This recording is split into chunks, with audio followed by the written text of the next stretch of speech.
Hey,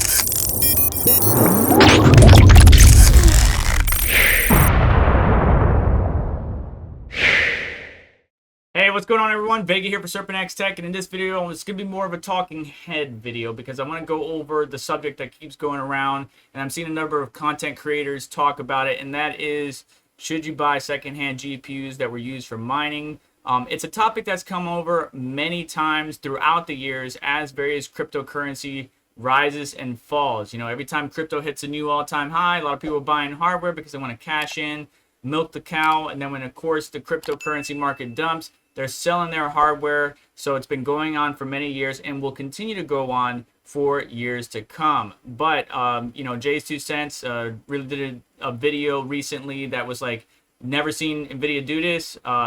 Don't wait, act now. Basically talking about how Nvidia has actually put their GPUs on sale because they're trying to get rid of that 3000 or that RTX 3000 series stock. And that's because manufacturers that they partner with are probably telling them like, yo, we need to get rid of our stock before you give me any of your new 4000 series. And I'm not going to take any more shipment of new 3000 series or your 3000 series cards or even 4000 series until I get rid of what I got on hand.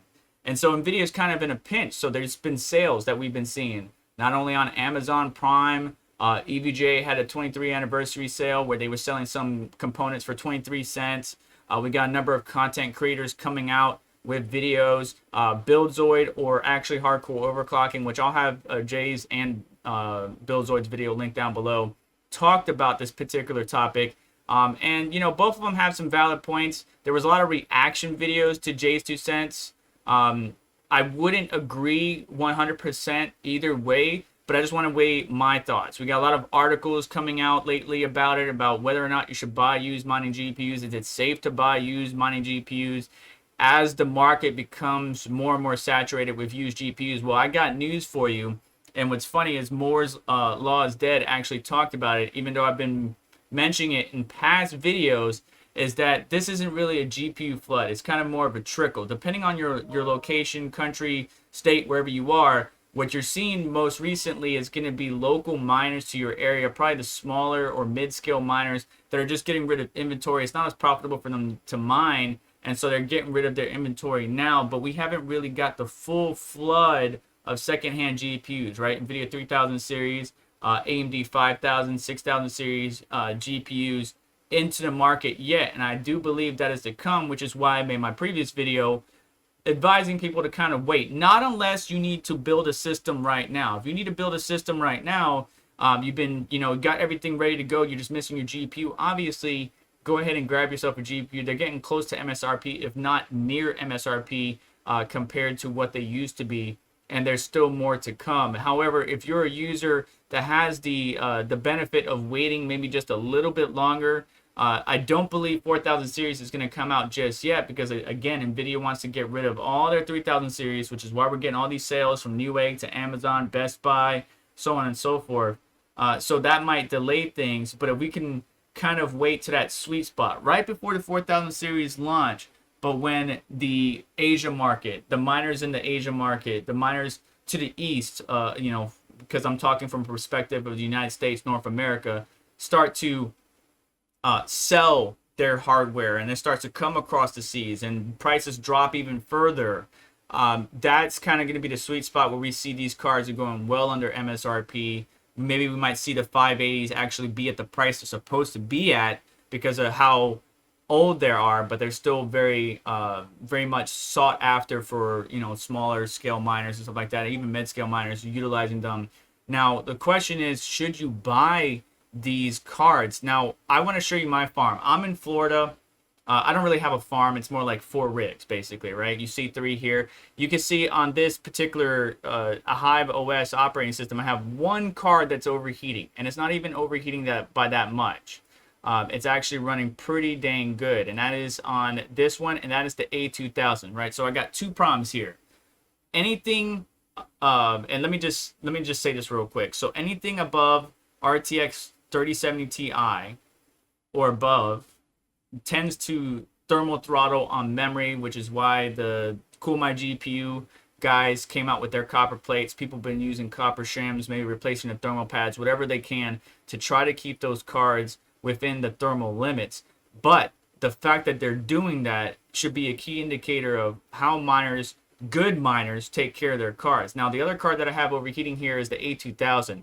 Even with a copper shim plate, because that heatsink only has so much surface area, it can only do so much, especially when you do a shunt mod, which increases the power draw from the PCIe slot, thus creating more heat. More electricity equals more heat. But 9 times out of 10, miners are doing things to try to keep their GPUs not only within the thermal constraints, but also the entire rig or configuration stable.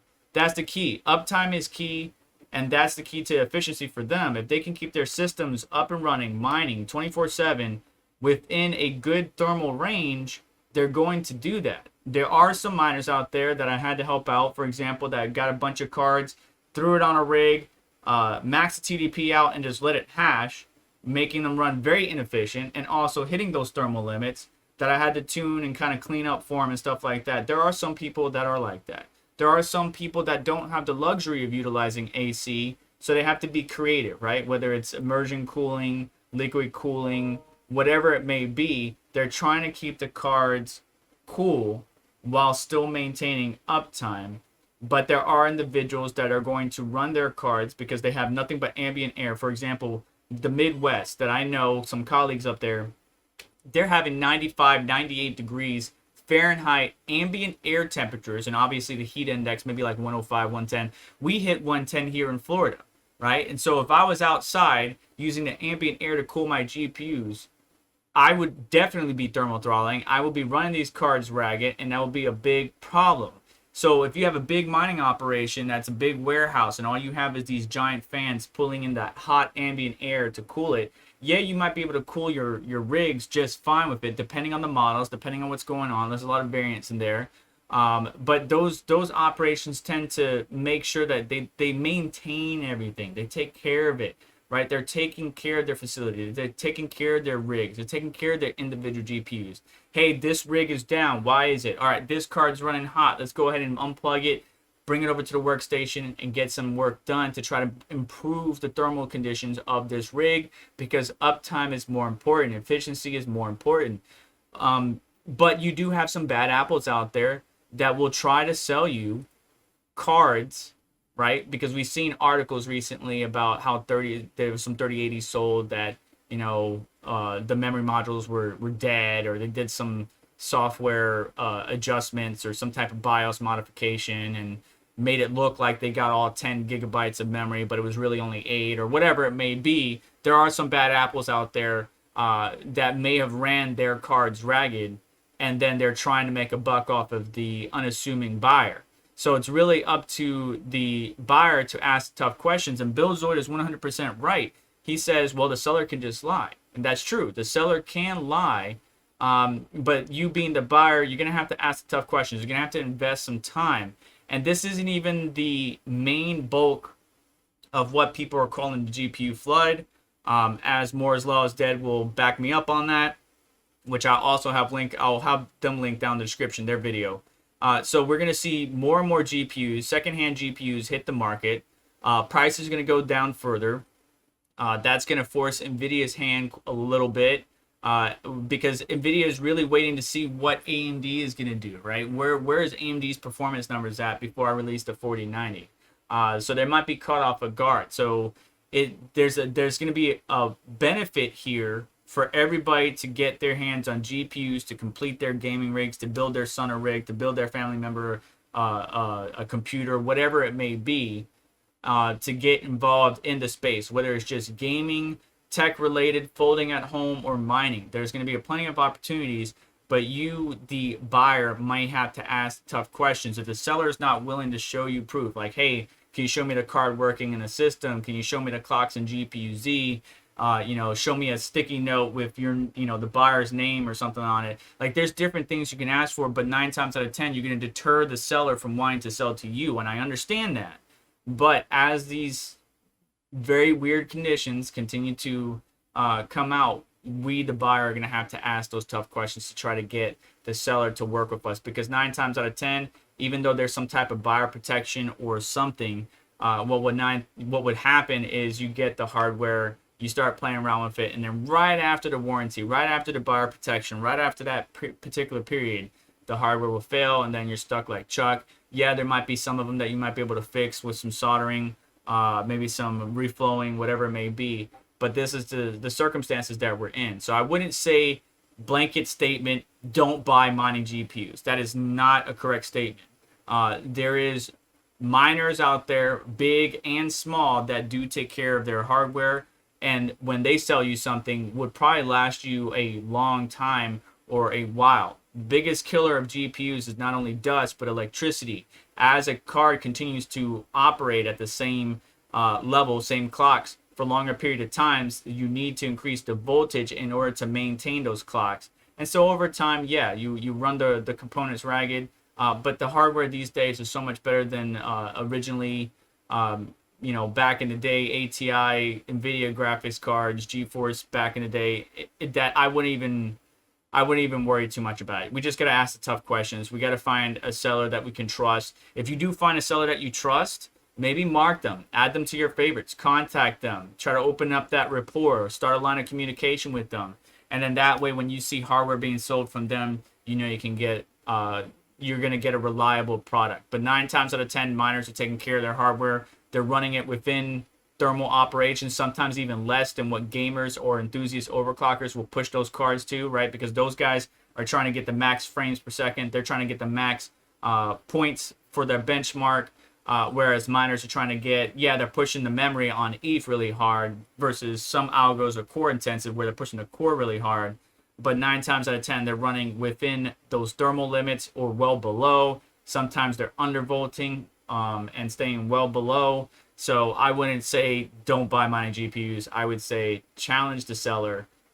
Wait for the big flood to happen, because this is just a trickle right now, and we'll start to see even better pricing as we move forward. I know this is my second video talking about the subject. I just don't want to see everybody talking about mining GPUs as if they're the bane of existence, or if they're cursed, they're evil. That is definitely not the case, and that's not what Jay's 2 cents or Buildzoid or any of the other tech YouTubers are talking about. They're not saying that mining itself is evil. They're not saying that miners are trash. They're just saying that you have to be careful, because some people, miner or not, will take advantage of you and try to sell you a GPU that doesn't work. There are some listings out there, for example, that are as is, and you'll see, RTX 3060 Ti. They'll say parts, or for parts only, as is. Obviously, those sellers are making you aware that it doesn't work. But then there's going to be users out there that are trying to make a quick buck off of you and really screw you over. So just be mindful. Don't pay too much for stupid stuff, and understand that not all miners are evil. Most gamers are miners, but not all miners are gamers. All right?